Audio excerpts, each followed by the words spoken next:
नमस्कार, मैं डॉक्टर आनंद जोशी। एक बार फिर से स्वागत है आपका मेरे व्लॉग्स में, जहां हम इंस्टाग्राम, फेसबुक और यूट्यूब तीनों माध्यम से आपसे कनेक्टेड रहते हैं। We go by the name तथ्य क्लिनिक। आपने अगर पहली बार देख रहे हैं तो please subscribe the channel and press the bell icon ताकि आपको अपडेट्स मिलते रहे। दोस्तों, आज हम बात करेंगे एक कान की तकलीफ के बारे में, जो आमतौर पे बुढ़ापे में होती है, लेकिन ऐसा देखा गया है कि कई यंग लोगों में भी ये पाया जाता है और उसका नाम है टिनिटस। अगर सरल शब्दों में बताऊं तो कान में घंटी बजना। कई पेशेंट्स आके बताते हैं कि डॉक्टर साहब, ये कान में घंटी बजने की तकलीफ बहुत ज़्यादा होती है। इसके बहुत सारे कारण है, बीमारी में भी स्वस्थ लोगों को भी हो सकता है, एज के कारण भी हो सकता है, इन्फेक्शन के कारण भी हो सकता है, और अंदर क्या क्या ऑर्गन्स के डैमेज के कारण भी हो सकता है। इन सब के बारे में बात करेंगे और अंत में मैं आपको उसकी कुछ कॉमनली यूज्ड होम्योपैथिक मेडिकेशंस के बारे में भी बताऊंगा। और लेकिन सबसे अच्छा है कि आप होम्योपैथ के पास जाके इलाज करवाएं, लेकिन दवाइयों का नाम इसलिए ताकि आपको पता रहे कि ऐसी दवाइयां भी होम्योपैथी में इस्तेमाल होती है। तो आइए बात करते हैं टिनिटस के बारे में। जो हमारे कान है, दोनों कान में छोटी छोटी हड्डियों का एक सेट रहता है दोनों बाजू। वो हमें बैलेंसिंग में हेल्प करता है।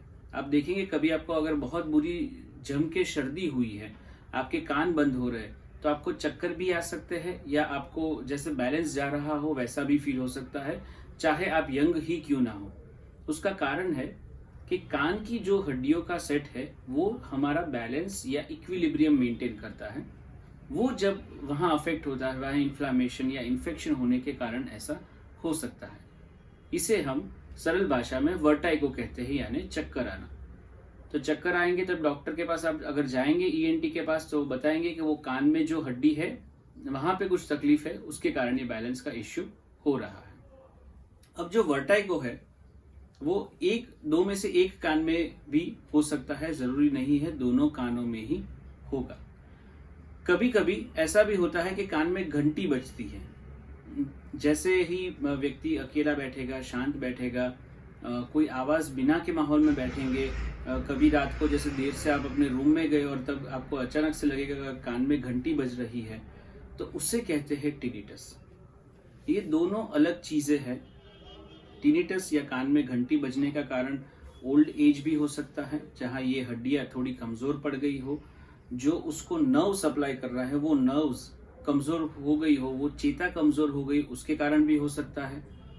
लंबे समय तक अगर आपने ऐसी जगह पे जॉब किया है जहां बहुत आवाज आता है, जैसे कंस्ट्रक्शन साइट्स हो गई, कोई फैक्ट्री हो गई, where you are surrounded by lot of sound, वहां पे भी उसके कारण भी इसका असर हो सकता है, और इसे कहते हैं टिनिटस।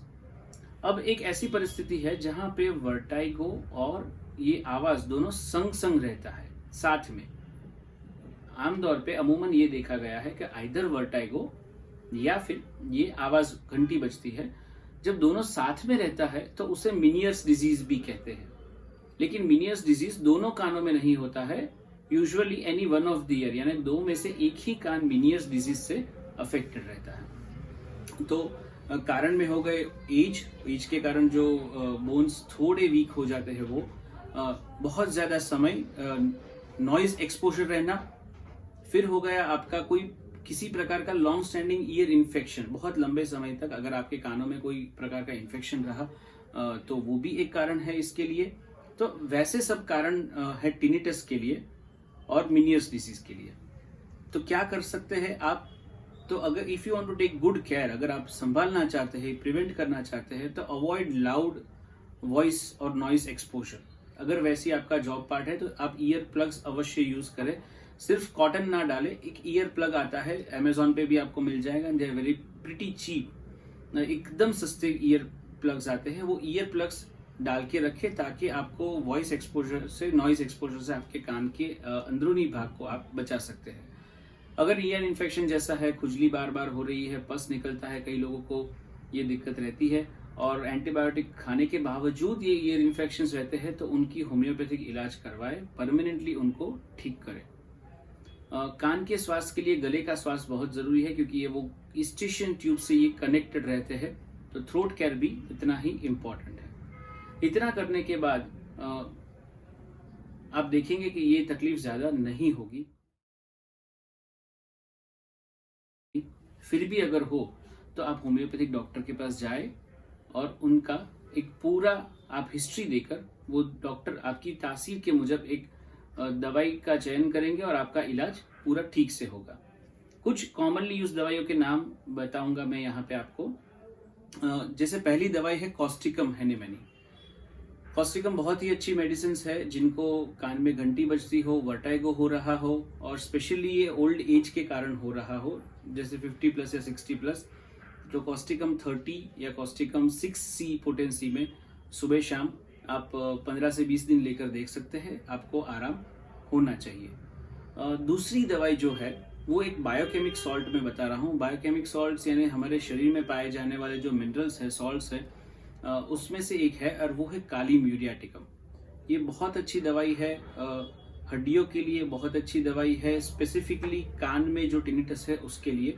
तो बायोकेमिक होने की वजह से इसकी 4 गोली दिन में 3 बार आप ले सकते हैं। इसे आप आराम से 1 या 2 महीने तक कंटिन्यू कर सकते हैं। काली म्यूर 6x 4 गोली दिन में 3 बार 1 या 2 महीने तक आप कंटिन्यू कर सकते हैं। इससे कोई साइड इफेक्ट्स नहीं है। दूसरी ऐसी मेडिसिन के बारे में अगर बात करें तो है चिनोपोडियम 6C। चिनोपोडियम आप थोड़ी मशक्कत करनी पड़ेगी शायद आपको ये दवाई प्रोक्योर करने के लिए, क्योंकि हमेशा ये शॉर्टेज में रहती है, लेकिन फिर भी आप को मिल जाएगी चिनोपोडियम 6C। ना मिले तो आप 30 पोटेंसी भी ले सकते हैं। उसके 3 से 4 बूंद रोज रात को हल्के गुनगुने गर्म पानी में लेना है, ये भी 30 दिन तक। तो दोस्तों ये 2-3 दवाइयां हैं जो आपको हेल्प करेगी। अगर आपको बार बार ईयर इन्फेक्शन हो रहा हो, पस हो रहा हो, उसके कारण ये होता है, तो आप हेपारसल्फ या सिलिशिया दोनों में से कोई भी एक दवाई 30 पोटेंसी में सुबह शाम 7 दिन के लिए लेकर देख सकते हैं। जब भी इन्फेक्शन हो ये आपको हैंडी रहेगी। ये आपका इन्फेक्शन लॉन्ग रन के लिए ठीक नहीं करेगी, ये आपको आराम देगी नेचुरली होम्योपैथिक दवाइयों से। इन्फेक्शन की टेंडेंसी को क्योर करने के लिए आपको वापस एक होम्योपैथ की विजिट करना चाहिए, तो वो आपको पूरा ठीक कर सकते हैं। अंदर से उसकी जो बार बार होने की टेंडेंसी है उससे बंद कर सकते हैं, और इसके साथ होने वाले टिनिटस में भी आपको बहुत आराम पड़ जाएगा। आशा रखता हूँ ये सारी जानकारी आपको पसंद आई होगी, आपको बहुत मदद करेगी। आपके बुजुर्गों के साथ या फिर ऐसा कोई है जो लाउड नॉइसेस में काम करते हैं, उनके साथ अवश्य शेयर करें और वीडियो को लाइक करना ना भूलिएगा। अगर कमेंट्स में कुछ लिखना है तो नीचे कमेंट सेक्शन में जाके आप हमको प्रश्न भी पूछ सकते हैं, और या आपके कोई सुझाव है तो भी दे सकते हैं। धन्यवाद।